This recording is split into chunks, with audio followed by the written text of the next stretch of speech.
चालू बहू। कमलेश और उर्मिला जी के दो बेटे थे।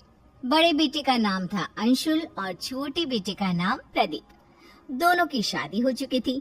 अंशुल की पत्नी सीमा और प्रदीप की पत्नी काव्या थी। बड़े बेटे अंशुल की पत्नी सीमा सीधे सादे स्वभाव की, वहीं दूसरी तरफ प्रदीप की पत्नी बड़े ही चालू स्वभाव की।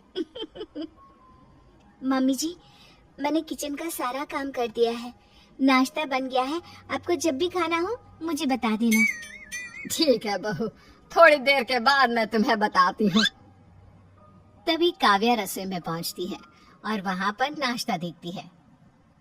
अरे क्या बात है, जेठानी जी ने तो अच्छा खासा ब्रेकफास्ट बना कर रखा हुआ है। जल्दी से अपना टिफिन पैक कर लेती हूँ, ऑफिस जाकर मजे से खाऊंगी। काव्या अपने टिफिन में खूब सारा ब्रेकफास्ट पैक कर लेती है, अपने लिए भी और अपनी ऑफिस की सहेली के लिए भी। अरे काव्या चलो, तुम्हारा ऑफिस का टाइम हो गया है, मैं तुम्हें रास्ते में छोड़ दूंगा। हाँ हाँ चलिए, मैं तैयार हूँ।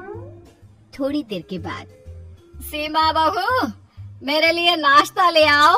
अरे मैंने तो इतना सारा ब्रेकफास्ट बना कर रखा था, कहाँ चला गया? अभी तक तो किसी ने खाया भी नहीं है। अरे क्या हुआ बहू, नाश्ता लाने में इतनी देर क्यों लग रही है? मम्मी जी, मैंने नाश्ता बनाया तो था, लेकिन पता नहीं कहाँ चला गया। किचन में तो कुछ भी नहीं है। ये कैसी बात कर रही हो तुम? नाश्ता कहाँ चला जाएगा? मुझे तो लगता है तुम मुझे पागल बना रही हो। तुम्हारा काम करने का मन नहीं है ना? नहीं नहीं मम्मी जी, ऐसी कोई बात नहीं है, मैंने सच में ब्रेकफास्ट बनाया था। शाम को काव्या ऑफिस से लौट कर आती है और वो डिनर बनाती है। खाना खाते वक्त उर्मिला जी अपनी नाराजगी दिखाती है। काव्या बहू, तुमने तो खाना पूरा बनाया है ना, कम तो नहीं पड़ जाएगा? मम्मी जी क्या बात है, आप ऐसा क्यों कह रही हैं? हाँ मम्मी, हमारे घर में तो नाश्ता खाना सब कुछ पूरा ही बनता है। आप आज ऐसे क्यों पूछ रही हैं? अरे बेटा, ये तो तू अपनी बीवी से ही पूछ। सुबह मेरे लिए नाश्ता ही नहीं बनाया। अरे भाभी, आपने ये क्या किया? मम्मी जी के लिए ब्रेकफास्ट क्यों नहीं बनाया? नहीं नहीं, ऐसी कोई बात नहीं है, ब्रेकफास्ट बनाया था मैंने, लेकिन पता नहीं कहाँ चला गया। अरे भाभी, घर में रखा हुआ नाश्ता कहाँ गायब हो जाएगा? आप भी कैसी बातें करती हैं? कोई बात नहीं मम्मी जी, मैंने खूब सारा खाना बनाया है, आप आराम से खाइए।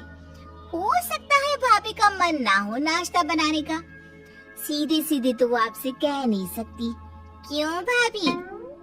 सबकी बातें सुनकर सीमा चुपचाप रह जाती है। और फिर एक दिन, देखो बच्चों, अब हमारी उम्र हो चली है।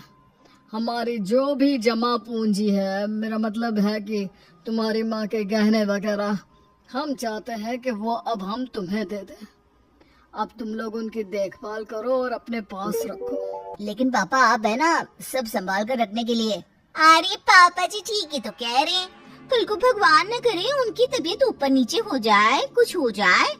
अब इस उम्र में किस चीज का क्या पता है ना? बहुत सही कह रही है। देखो बेटा, बाकी सारी चीजें तो मेरे पास दो है, लेकिन ये जो बड़ा वाला हार है ना, ये बस एक ही है। कोई बात नहीं मम्मी जी, ये हार आप अपने पास रख लीजिए और बाकी की चीजें आप चाहे तो हम दोनों को दे सकती हैं। लेकिन मम्मी जी, आप इस उम्र में इसे कैसे संभालेंगी? अरे कहीं इधर उधर रखकर भूल गई तो? बहुत सही कह रही है, लेकिन प्रॉब्लम ये है कि हम इस हार को तुम दोनों में से किसे बांटें? हाँ पापा, ये बात तो सही है, लेकिन कोई बात नहीं, अंशुल भैया बड़े हैं, आप चाहे तो ये उनको दे दीजिए। हाँ वैसे आप ठीक ही कह रहे हैं मम्मी जी, ये हार आप सीमा भाभी को ही दे दो। अरे नहीं नहीं, इस पर तुम्हारा भी पूरा अधिकार है। पूरे परिवार में किसी को समझ में नहीं आता कि उस हार को दोनों बहुओं में किस तरह बांटा जाए। काव्या हार को पूरी तरह से अपने पास रखना चाहती थी, इसीलिए एक दिन मौका देखकर वो उर्मिला जी के पास पहुंच गई। मम्मी जी, मेरे मायके में ना शादी है, तो मुझे वो आपका बड़ा वाला हार चाहिए था। अरे हाँ हाँ, क्यों नहीं बहू, ले जाओ ले जाओ, तुम्हारे काम नहीं आएगा तो किसके आएगा, लेकिन थोड़ा संभाल कर रखना। हाँ बेटा। काव्या उस हार को लेकर अपने मायके चली जाती है और जब वो शादी से लौट कर आती है तो बुरी तरह से रोते और चिल्लाते हुए वापस आती है। ये देखकर सब लोग डर जाते हैं। क्या हुआ काव्या, तुम इतना रो क्यों रही हो? सब ठीक तो है ना काव्या? तुम्हारी हालत देखकर लग रहा है कि कुछ हो गया है। काव्या क्या हुआ? मैंने तुम्हें पहले ही अकेले जाने से मना किया था।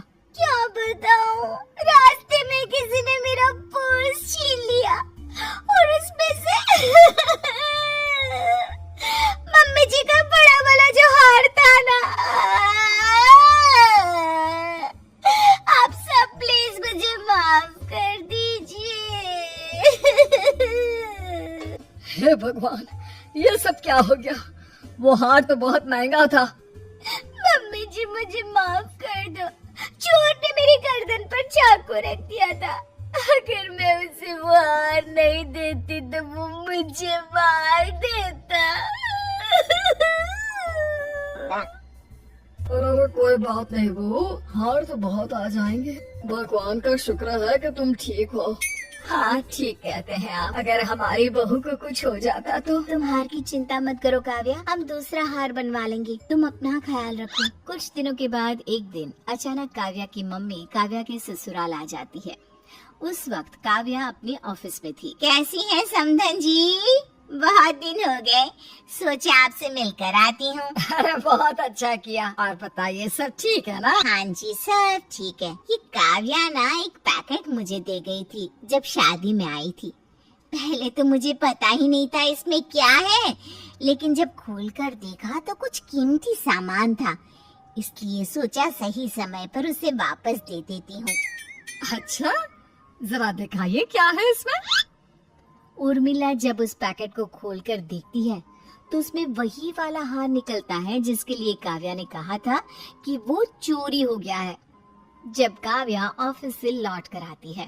काव्या, तुमने हम सबसे झूठ बोला। ये हार तुम्हारी मम्मी देकर गई है। काव्या, तुम्हें इस तरह झूठ बोलने की क्या जरूरत थी? बहू, अगर तुम्हें ये हार चाहिए था तो सीधे सीधे कह देती।